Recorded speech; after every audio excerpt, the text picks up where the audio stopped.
Formation of Earth's oceans. Some scientists think that part of Earth's water may have come from space. Icy bodies, such as comets, collided with Earth.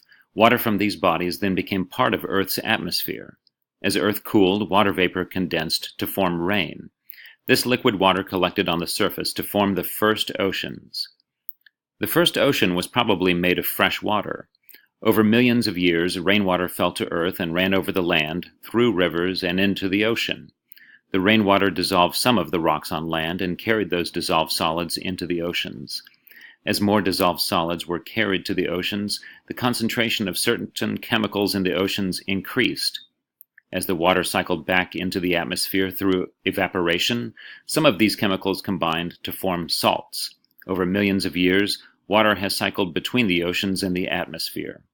Through this process, the oceans have become increasingly salty.